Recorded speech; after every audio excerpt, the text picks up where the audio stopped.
আবু দাউদ এবং সুনানে বাইহাকির বর্ণনা আসছে, নবী করিম সাল্লাল্লাহু আলাইহি সাল্লাম বলেছেন, ইন্না মিন আফদালি আইয়ামিকুম ইয়াউমুল জুমআহ, নিশ্চয়ই তোমাদের সপ্তাহের সব দিনের মধ্যে সবচেয়ে শ্রেষ্ঠ দিন হলো জুমার দিন। ফিহি খুলিকা আদম ওয়া ফিহি কুবির, এই দিনে আদম আলাইহিস সালামকে আল্লাহ সৃষ্টি করেছেন, আর এই দিনেই তাকে দুনিয়া থেকে নিয়েছেন। ওয়া ফিহি নাফখাতু ওয়া ফিহি সাকা, এই দিনেই সিংহা ফুৎকার দেয়া হবে, এই দিনেই কিয়ামত সংগঠিত হবে, জুমার দিনে, শুক্রবারেই। এবং এই কারণে নবী সাল্লাল্লাহু আলাইহি সাল্লাম বলেছেন, ফাআকসিরু আলাইয়া মিনাস সালাত, অতএব এই দিনে তোমরা আমার প্রতি বেশি বেশি দুরূদ পাঠ করবে। ফাইন্না সালাতাকুম মারুদাতুন আলাই, কারণ তোমাদের সালাত, তোমাদের দুরূদ এটা আমার কাছে পেশ করা হয়। এক সাহাবী জিজ্ঞাসা করলেন, ইয়া রাসূলুল্লাহ, আপনি তো তখন মরে মাটির সাথে মিশে যাবেন, আপনার কাছে আবার কিভাবে দুরূদ উপস্থাপন করা হবে? নবী সাল্লাল্লাহু আলাইহি সাল্লাম বলেছেন, নবীদের দেহকে আল্লাহ তাআলা হারাম করেছেন মাটির জন্য, তাদের সামনে উপস্থাপন করা হয়। ভাইরা আমার, এই জন্য শুক্রবারের এই আমলটা বৃহস্পতিবার সন্ধ্যা থেকে নিয়মিত করা শুরু করবেন, দুরূদ পাঠ করা। আল্লাহুম্মা সাল্লি আলা মুহাম্মাদ ওয়া আলা আলি মুহাম্মাদ কামা সাল্লাইতা আলা ইব্রাহিম ওয়া আলা আলি ইব্রাহিম ইন্নাকা হামিদুম, আল্লাহুম্মা বারিক আলা মুহাম্মাদ ওয়া আলা আলি মুহাম্মাদ কামা বারাকতা আলা ইব্রাহিম ওয়া আলা আলি ইব্রাহিম ইন্নাকা হামিদুম। এই দুরূদটা হলো সবচেয়ে শ্রেষ্ঠ দুরূদ। স্বয়ং নবী করিম সাল্লাল্লাহু আলাইহি সাল্লাম সাহাবীদেরকে এই দুরূদটা শিক্ষা দিয়েছেন। দুরূদের জগতে সবচেয়ে সেরা এবং মহারাজা হলো এই দুরূদ। আর দুরূদের মধ্যে সবচেয়ে সংক্ষিপ্ত এবং শর্ট দুরূদ হলো সাল্লাল্লাহু আলাইহি ওয়াসাল্লাম। এছাড়া যে সমস্ত দুরূদের অর্থের মধ্যে খারাপ কিছু নাই, অর্থের মধ্যে শিরকপূর্ণ কোনো কিছু নাই, যে কোনো দুরূদ পাঠ করতে পারেন আপনি।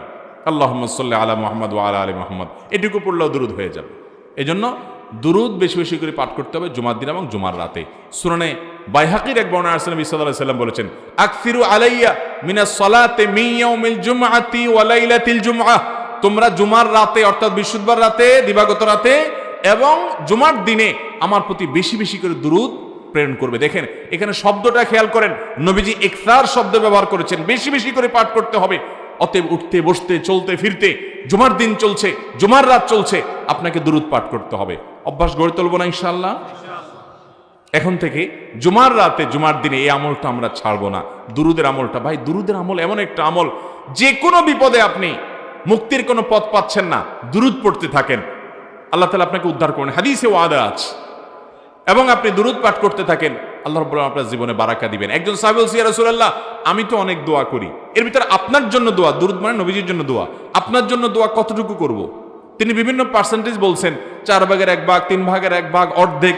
বলতে বলতে তিনি বুঝতে পারছিলেন নবী সাল্লাল্লাহু আলাইহি সাল্লাম পুরোপুরি সন্তুষ্ট না। তখন বললেন যে, আমার সব দোয়া যদি আপনার জন্য বরাদ্দ করি? তখন নবী সাল্লাল্লাহু আলাইহি সাল্লাম বললেন যে, ইদান তুকফা হাম্মুক, যদি এটা তুমি করতে পারো যে তুমি শুধু আমার জন্য সব দোয়া বরাদ্দ করে ফেলতে পারো, তাহলে তোমার আর জীবনে কিচ্ছুর দরকার হবে না, সকল পেরেশানির জন্য যথেষ্ট হয়ে যাবে। এবং ওয়াতগফার দামবুক, তোমার সকল গুনাহ মাফ হয়ে যাবে। আর কি চাই ভাই? এই জন্য দুরূদ বেশি বেশি করে পাঠ করব। দুরূদ পাঠের শ্রেষ্ঠ সিজন এবং মৌসুম হলো এই বৃহস্পতিবার রাত এবং জুমার দিন। এটা হলো দুরূদ পাঠের সারা বছরের মধ্যে সবচাইতে বড় মৌসুম, গুরুত্বপূর্ণ মৌসুম। বেশি বেশি দুরূদ পড়বো তো শুক্রবার ইনশাআল্লাহ। উঠতে বসতে চলতে ফিরতে, এখন উঠতে বসতে চলতে ফিরতে আমাদের টাইমটা সব নিয়ে গেছে মোবাইলে, ফেসবুকে, ইউটিউবে। অবসর সময় 2 মিনিট পাইলেও মোবাইল হাতাহাতি করি, ওই টয়লেটে বসেও মোবাইল হাতাহাতি করি। ভাইরা আমার, আমাদের সময়গুলো সব ধ্বংস করে ফেলছে এই মোবাইলের নেশা এবং আসক্তি। মোবাইল ব্যবহার করেন, মোবাইল যেন আপনারা ব্যবহার না করে, আপনি যেন অটো ডাইরেক্ট হয়ে না যান, দরকারে বেদরকারে সারাদিনই শুধু ঘাটেন, এই অভ্যাস যেন না হয়।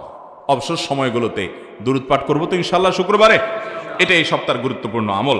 দুরূদের ক্ষেত্রে একটা বিষয় হলো যে এত গুরুত্বপূর্ণ দুরূদ যে এটা বিনা উযুতেও পাঠ করা যাবে। কারণ সবসময় সবচেয়ে জরুরি বিষয়, সবসময় মানুষ উযু থাকতে পারবে না, যাতে সবসময় পড়তে পারে। এই জন্য দুরূদের জন্য ওযুর শর্ত নাই, এটা বিনা উযুতেও কি করতে পারবেন? পাঠ করতে পারবেন।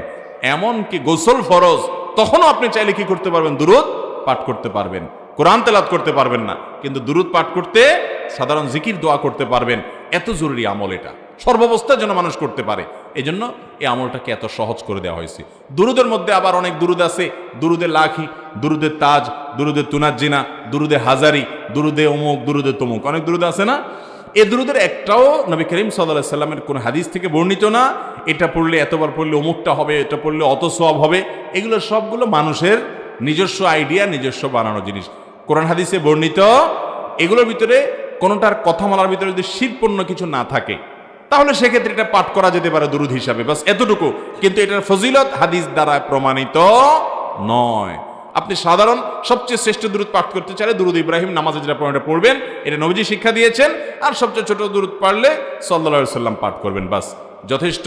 আর মাঝামাঝি কোনো দুরূদ পড়তে চাইলে পড়তে পারেন, কিন্তু এই আকীদা বিশ্বাস রাখবেন না যে এটা এতবার পড়লে অমুক উদ্দেশ্যে সফল হবে, হান হবে, তান হবে। এগুলো সব মন গড়া, মানুষের নিজস্ব আবিষ্কার, হাদিস দ্বারা প্রমাণিত নয়।